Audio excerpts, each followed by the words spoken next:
All right, I hope everyone knows how to find their ethical codes or the codes related that will govern your practice in your state or in your area that you have a practice privilege through a compact or something like that. I think that's an important thing to note is if you have practice privileges in other states, just to make sure that that you know which code of ethics governs your practice in that state. In counseling, it's possible that there could be more than one code of ethics listed. It could be the American Counseling Association. It could also be the American Mental Health Counselors Association.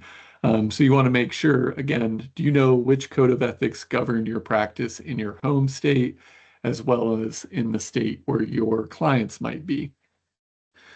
So for me, if I want to review my code of ethics and find out what it says about telebehavioral health, I'm going to go to counseling.org first and look at the code of ethics. And, you know, reviewing your code of ethics is going to be a part of any ethical decision-making model, regardless of which one you use. So as you'll see here, the first thing that jumps out to me, though, is, these were written in 2014 and a lot's changed in telebehavioral health since then.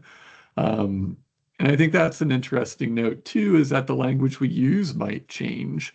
So for instance, if I'm trying to find out the codes related to anything, telebehavioral health, telemental health, etc., there's only two.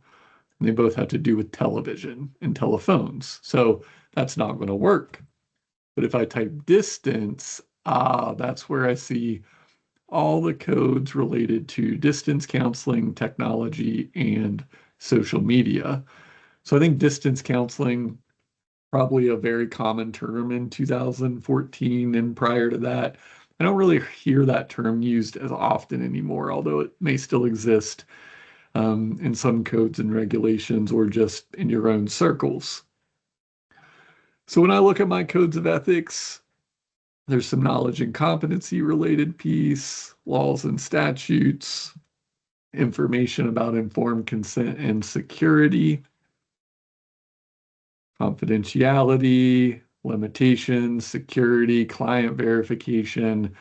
So you start to see that they've tried to address many of the ethical components that we're going to need to keep in mind as we're building our telebehavioral health practices. So you're going to want to know what your codes of ethics say.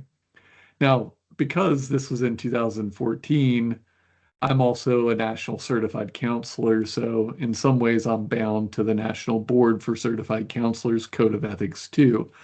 And just to illustrate the importance of language, so distance counseling does not come up at all.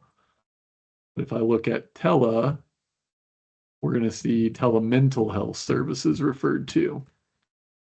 So it's important when you're looking at your codes and your regulations and things like that. It's important that our language, we know what language we might be looking at. So you might be looking at distance counseling or psychotherapy. You might be looking at telemental health, telebehavioral health, or just telehealth in general. So be sure that you're including all of those terms, reviewing your unique codes of ethics that are important to your discipline, that you're held accountable to by virtue of your license or certification, and make sure you have a plan to address those um, through your practice as you're building your telebehavioral health practice.